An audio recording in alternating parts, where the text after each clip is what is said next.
Warning, censorship. Warning, censorship. When it comes to that saying of we're all in this together, could it be this is the greatest lie ever coined since the check is in the mail? David Menzies for Rebel News here in Ottawa. Well, folks, it's Valentine's Day. And you know, the funny thing is, if you look at the streets of Ottawa on this day, you could film an episode of The Walking Dead. I mean, it is dead. The city is dead, that is.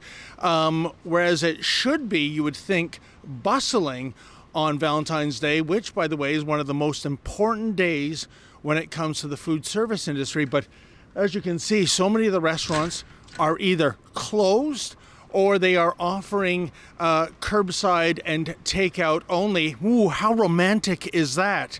It is just a shame to see this desolation descend on the nation's capital.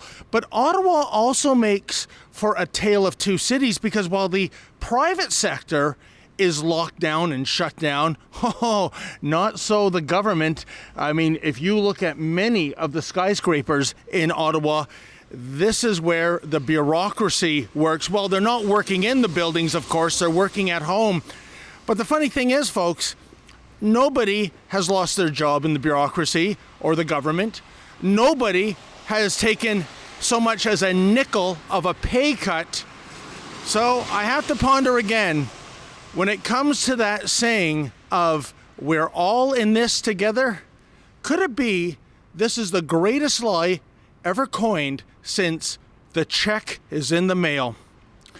For Rebel News, I'm David the Menzoid Menzies. Folks, have you received a fine for violating the COVID conditions? Well, if that is the case, reach out to us. Please go to fightthefines.com, fightthefines.com. If we think your story has merit, we will get you in touch with a top-notch criminal lawyer and crowdfund your legal fees.